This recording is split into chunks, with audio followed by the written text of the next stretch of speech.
Gua mulai dengan fakta yang gak nyaman. Kita sering banget meremehkan keamanan orang tua kita. Kita pikir mereka aman di rumah, padahal justru itu yang bikin kita lengah. Dengan asumsi, siapa sih yang mau gangguin orang tua? Kita tanpa sadar ngebuka pintu lebar-lebar buat para predator. Mereka nggak bawa senjata, tapi bawa manipulasi, kebohongan, dan senyuman palsu. Korbannya bukan cuma dompet, tapi juga kewarasan dan nyawa orang yang kita sayang. Lo bisa skip video ini, dan berharap nggak ada apa-apa, atau dengerin baik-baik dan mulai pasang kunci tambahan di pintu yang selama ini lo biarin terbuka. Sekali predator masuk, ngeluarinnya jadi mimpi buruk yang nggak selesai-selesai. Ini bukan soal paranoid, ini soal sayang. Kenapa lansia jadi target empuk para penjahat? Jawabannya simple, kerentanan. Tapi, kerentanan ini bukan cuma soal fisik, tapi juga mental dan emosional. Seiring usia, lingkaran sosial menyusut, anak sibuk, cucu jarang datang, akhirnya mereka kesepian. Rasa sepi ini makin terasa saat hari-hari berlalu tanpa kehadiran orang terdekat. Kesepian ini bikin mereka gampang percaya sama siapa aja yang datang bawa perhatian. Bahkan, sapaan kecil atau kunjungan singkat bisa jadi momen yang sangat berarti. Mereka tumbuh di zaman di mana omongan bisa dipegang, jadi nggak terbiasa sama tipu daya zaman sekarang. Dunia berubah, tapi kepercayaan mereka tetap sama. Kebaikan hati mereka malah jadi senjata makan tuan. Naluri pertama mereka selalu ingin membantu. Mereka nggak tega menolak permintaan tolong, apalagi dari orang yang tampak butuh. Penurunan fungsi kognitif bikin mereka susah bedain mana yang tulus, mana yang modus. Informasi yang rumit atau teknologi baru sering bikin bingung, sehingga mudah dimanfaatkan. Banyak yang sadar ditipu, tapi malu ngaku ke anak-anaknya, takut dianggap gak bisa ngurus diri. Rasa malu ini bikin mereka memilih diam, menanggung beban sendiri. Diamnya mereka justru ngasih ruang buat penipu terus beraksi. Penjahat makin berani karena tahu korban jarang melapor. Kalau dikumpulin, kesepian pang percaya terlalu baik hati, penurunan kognitif, dan rasa malu. Ini undangan terbuka buat predator. Kombinasi faktor ini bikin mereka jadi sasaran empuk. Tugas kita sebagai anak dan cucu, jadi sistem keamanan tambahan yang mereka butuhkan. Jangan biarkan mereka merasa sendirian menghadapi dunia yang makin rumit. Jangan tunggu sampai semuanya terlambat. Sering-seringlah berkomunikasi, tanyakan kabar, dan dengarkan cerita mereka. Perhatikan perubahan perilaku. Jangan cuek. Terkadang, perubahan kecil bisa jadi tanda ada masalah besar. Jangan biarkan mereka sendirian menghadapi dunia yang makin kejam. Dukungan kita bisa jadi benteng pertama dari kejahatan. Lansia butuh perlindungan, bukan cuma dari kejahatan, tapi juga dari rasa sepi dan malu. Kehadiran dan perhatian kita sangat berarti untuk mereka. Jangan biarkan mereka jadi korban berikutnya. Satu langkah kecil dari kita bisa mencegah tragedi besar. Jadilah alarm yang selalu waspada. Jangan ragu untuk bertindak jika ada yang mencurigakan. Karena mereka nggak akan pernah minta. Kita yang harus peka. Jadilah pelindung, bukan penonton. Tipe berbahaya pertama, si benalu finansial. Mereka ini seperti parasit yang menempel diam-diam, mengisap harta korban tanpa ampun, lalu pergi meninggalkan korban dalam keadaan kering kerontang tanpa sisa. Mereka bisa muncul kapan saja, seringkali tanpa disadari. Modusnya licik, kadang dimulai dari hal kecil, seperti meminjam uang receh, tapi lama-lama permintaannya makin besar dan tak masuk akal. Ironisnya, pelaku sering berasal dari lingkaran terdekat, keluarga, tetangga, bahkan teman baru yang tiba-tiba jadi sangat akrab dan perhatian. Modus mereka makin kreatif, mulai dari pinjam uang, menawarkan investasi bodong, sampai pura-pura membantu urusan keuangan. Ada juga yang memanipulasi dokumen, pelan-pelan mempengaruhi orang tua untuk mengubah surat wasiat, menjual aset, atau menandatangani surat penting tanpa sadar. Harta yang dikumpulkan seumur hidup bisa lenyap hanya karena satu tanda tangan yang salah. Ini bukan sekadar pencurian, tapi pengkhianatan kepercayaan yang paling menyakitkan. Luka batinnya jauh lebih dalam dari sekadar kehilangan uang. Korban jadi paranoid, curiga pada semua orang, bahkan keluarga sendiri. Rasa aman di rumah sendiri pun bisa hilang. Luka batin dan rasa malu sering membuat korban menutup diri, enggan cerita ke siapapun. Seringkali kita baru sadar saat sudah terlambat, debt collector datang, sertifikat rumah hilang, atau tabungan habis tak bersisa. Di titik itu, waktu sudah berjalan terlalu jauh, dan penyesalan pun datang. Uang dan aset berpindah tangan, meninggalkan korban dalam kesepian dan penyesalan. Waspadai jika ada teman baru yang terlalu intens, pengeluaran aneh, atau orang tua tiba-tiba tertutup soal keuangan. Semua itu bisa jadi tanda bahaya. Jangan ragu untuk peduli. Ini bukan ikut campur, tapi bentuk perlindungan dan kasih sayang. Benalu finansial bekerja diam-diam, merayap perlahan tanpa suara, tapi dampaknya bisa menghancurkan segalanya. Jangan biarkan mereka menggerogoti hidup dan masa depan orang tua kita. Selalu waspada, cek kondisi keuangan orang tua secara rutin, dan ajak bicara terbuka soal keuangan. Lindungi mereka, jaga kepercayaan, dan pastikan mereka tetap aman sebelum semuanya terlambat. Sekarang, kita bahas predator yang lebih licik, si manipulator emosional. Mereka bukan hanya sekadar penipu, tapi juga ahli dalam memainkan perasaan dan memanfaatkan kelemahan emosional korbannya. Love scamming bukan cuma buat anak muda, lansia juga jadi target utama. Banyak orang tua yang merasa kesepian, apalagi setelah pensiun atau kehilangan pasangan, jadi lebih rentan terhadap rayuan manis di dunia maya. Para manipulator datang membawa perhatian, pujian, dan janji manis, tepat saat orang tua sedang butuh teman bicara. Mereka tahu cara membuat korban merasa spesial dan dicintai, seolah-olah menemukan cinta sejati di usia senja. Hubungan dibangun dengan sangat cepat. Setiap hari chatting, teleponan, bahkan kadang video call singkat, sampai korban merasa benar-benar menemukan belahan jiwa yang selama ini dicari. Setelah korban terjebak dalam hubungan palsu ini, si manipulator mulai mengisolasi mereka. Menjelekkan keluarga, menanamkan rasa curiga pada anak-anak, bahkan membuat korban merasa hanya si penipu yang bisa dipercaya. Tujuannya jelas, agar tidak ada yang bisa memberi nasihat atau membuka mata korban. Si manipulator ingin menjadi satu-satunya sumber kebenaran dan perhatian dalam hidup korban. Setelah korban benar-benar percaya, tiba-tiba muncul masalah darurat, butuh uang untuk operasi, tebusan, atau alasan dramatis lain yang memancing empati dan kepanikan. Korban yang sudah terlanjur jatuh cinta, tanpa pikir panjang langsung mentransfer tabungan, bahkan rela berhutang demi membantu pasangan barunya. Setelah uang habis, penipu menghilang begitu saja. Korban kehilangan uang, cinta, dan kepercayaan pada keluarga, merasa dikhianati dan sangat terpukul. Rasa malu, sakit hati, dan penyesalan jauh lebih besar dari jumlah uang yang hilang. Banyak korban akhirnya menutup diri dan sulit percaya lagi pada siapapun. Waspada jika orang tua tiba-tiba punya pacar online, yang selalu punya alasan untuk tidak pernah video call atau bertemu langsung. Atau jika mereka mulai defensif dan marah setiap kali ditanya soal teman spesial barunya, itu bisa jadi tanda bahaya. Penipu sekarang makin kreatif, bisa menyamar jadi siapa saja, bahkan menggunakan identitas palsu yang sangat meyakinkan. Jangan biarkan orang tua kita jadi korban drama percintaan tragis buatan penipu. Dukungan keluarga sangat penting agar mereka tidak merasa sendirian. Selalu cek, dampingi, dan ajak bicara orang tua dalam setiap hubungan baru yang mereka jalani, agar mereka tetap aman dan tidak mudah terjebak rayuan penipu. Jangan pernah anggap remeh, ini bukan cuma soal duit. Kehilangan tabungan di usia senja itu menghancurkan mental dan fisik. Lansia yang ditipu merasa gagal, nggak berharga, dan putus asa. Stres finansial bisa picu depresi, penyakit jantung, stroke, bahkan mempercepat kematian. Mereka malu, menarik diri dari lingkungan, nggak mau ketemu siapa-siapa. Isolasi sosial sama bahayanya dengan merokok 15 batang sehari.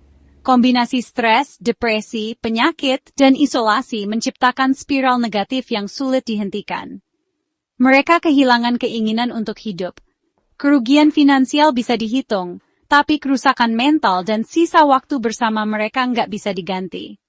Uang bisa dicari lagi, tapi kesehatan mental dan kebahagiaan mereka nggak ternilai. Setiap kasus penipuan lansia, jangan cuma lihat nominalnya. Bayangin penderitaan yang nggak kelihatan di baliknya. Malam-malam tanpa tidur, rasa takut, cemas, dan kehilangan harapan. Taruhannya bukan cuma kemiskinan, tapi kualitas hidup dan kebahagiaan mereka. Jangan biarkan mereka kehilangan segalanya di sisa umur yang berharga. Jadilah pelindung, bukan penonton. Dampingi mereka, jangan biarkan sendirian. Karena ini soal nyawa, bukan cuma soal uang. Kita udah bahas dua tipe predator, benalu finansial dan manipulator emosional. Tapi itu baru permulaan. Ada predator yang lebih kejam, serangannya fisik, intimidasi, dan kekerasan.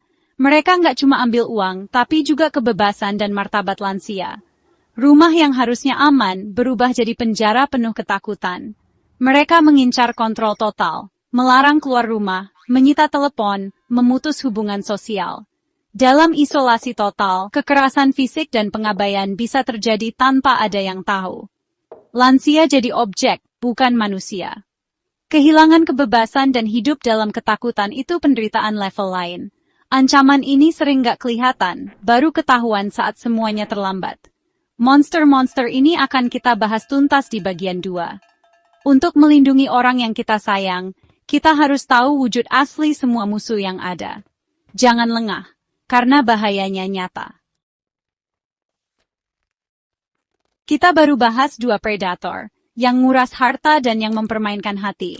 Tapi ada yang lebih berbahaya, yang menyerang fisik dan memutus napas sosial orang tua kita, tanpa ampun.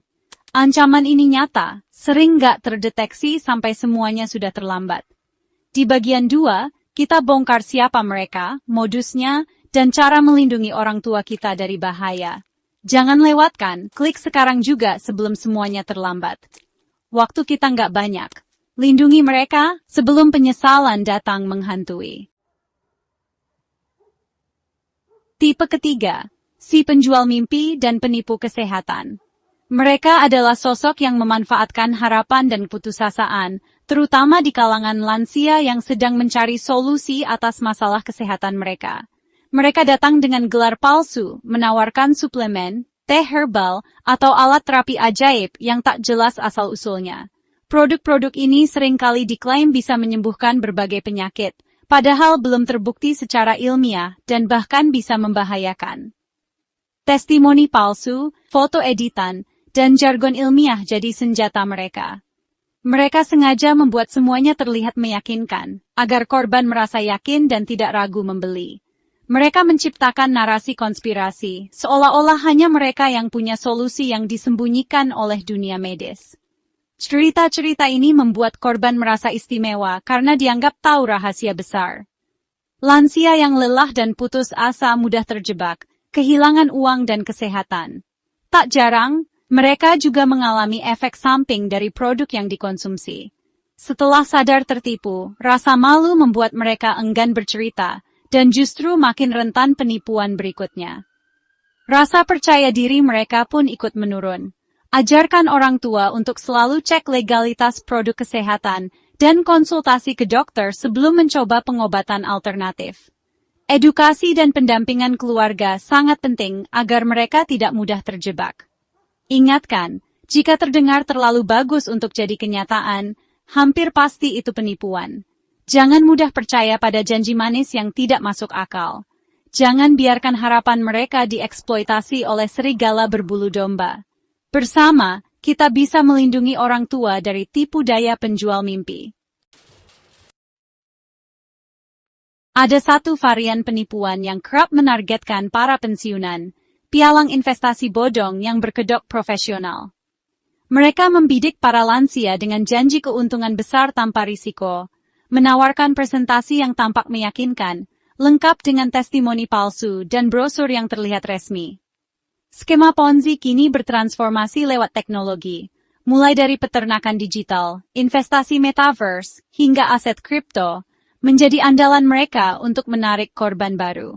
Di awal, mereka benar-benar membayar keuntungan, Namun uang itu berasal dari setoran korban baru, bukan dari hasil investasi nyata. Begitu kepercayaan terbentuk dan dana terkumpul, para pelaku langsung menghilang, meninggalkan korban tanpa jejak dan tabungan yang raib.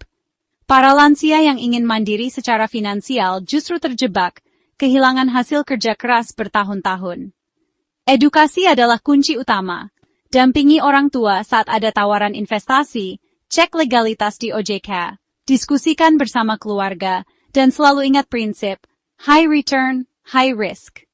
Jangan biarkan hasil jerih payah seumur hidup lenyap begitu saja karena tergiur fata morgana kekayaan instan yang menipu.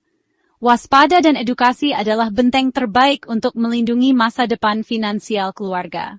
Bersama, kita bisa melindungi masa tua orang tercinta dari bencana finansial yang mengintai. Kini, ancaman yang lebih personal, si temperamental, dan tukang gaslighting. Mereka bisa anggota keluarga, perawat, atau pasangan yang melampiaskan frustrasi pada lansia. Kekerasan tak selalu fisik, seringkali berupa bentakan, hinaan, dan kata-kata yang merendahkan. Manipulasi psikologis seperti gaslighting membuat korban meragukan ingatan dan kewarasannya sendiri. Pelaku menyangkal kekerasan, memutarbalikkan fakta, hingga korban merasa dirinya yang salah. Tujuannya, kontrol penuh atas korban, membuat lansia semakin bergantung dan terisolasi. Perubahan perilaku seperti menjadi pendiam atau sering menyalahkan diri sendiri bisa jadi tanda bahaya. Waspadai lingkungan yang penuh tekanan dan ketakutan. Jangan biarkan kekerasan emosional merusak martabat lansia. Kekerasan emosional dan gaslighting merusak otak lansia secara nyata. Stres kronis meningkatkan hormon kortisol yang mempercepat penurunan daya ingat dan fungsi kognitif. Perlakuan kasar justru memperburuk kepikunan yang sering dijadikan alasan pelaku. Lansia yang terus-menerus terancam sulit berpikir jernih, mudah bingung, dan makin rentan penipuan. Mereka kehilangan kepercayaan diri, makin bergantung pada pelaku. Ini siklus yang menghancurkan kemandirian. Lingkungan aman secara emosional sama pentingnya dengan nutrisi dan obat. Luka tak terlihat sering lebih dalam dan sulit disembuhkan. Jaga kesehatan mental lansia karena itu kunci menjaga otak dan martabat mereka. Tipe terakhir, si pengisolasi profesional. Mereka memutus jaring sosial lansia, menjadikan diri satu-satunya dunia korban. Pelaku bisa perawat, teman baru, atau keluarga yang ingin menguasai harta. Mereka menjelekkan keluarga, menyembunyikan pesan, dan menciptakan drama agar lansia hanya percaya pada mereka. Dunia sang lansia menyusut, aktivitas sosial berhenti, dan mereka terkurung di rumah sendiri. Tanpa pengawasan, pelaku bebas melakukan eksploitasi atau kekerasan. Lansia kehilangan sistem pendukung, makin rentan jadi korban. Isolasi adalah senjata ampuh para manipulator. Jangan biarkan lansia terputus dari dunia luar. Isolasi menciptakan kesepian, pembunuh senyap yang dampaknya setara dengan merokok 15 batang sehari. Kesepian memicu peradangan, melemahkan imun, meningkatkan risiko penyakit jantung, stroke, dan demensia. Otak yang jarang diajak interaksi sosial cepat menurun fungsinya. Negara maju bahkan menganggap kesepian sebagai krisis kesehatan masyarakat. Manusia butuh koneksi sosial. Tanpa itu, jiwa perlahan mati. Melawan isolasi bukan sekadar mencegah penipuan, tapi menyelamatkan nyawa. Pastikan orang tua tetap terhubung, dorong mereka bersosialisasi, manfaatkan teknologi, dan jaga komunikasi. Interaksi kecil adalah vaksin ampuh melawan kesepian. Jangan remehkan kekuatan obrolan ringan atau kunjungan singkat. Koneksi sosial adalah kunci masa tua yang sehat. Bagaimana membangun benteng pertahanan? Bukan hanya menjauhkan dari predator, tapi juga memperkuat lansia dari dalam. Literasi keuangan dan digital adalah pelindung utama. Edukasi orang tua tentang modus penipuan dan keamanan digital. Ajarkan skeptis pada tawaran yang terlalu indah, dan siapkan kontak darurat. Gaya hidup sehat dan komunitas positif juga penting.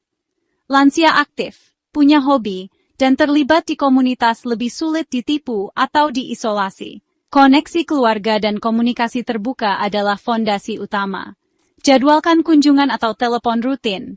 Ciptakan suasana nyaman untuk berbagi cerita. Kehadiran dan perhatian Anda adalah sistem deteksi dini terbaik. Benteng terkuat adalah kasih sayang dan kepercayaan.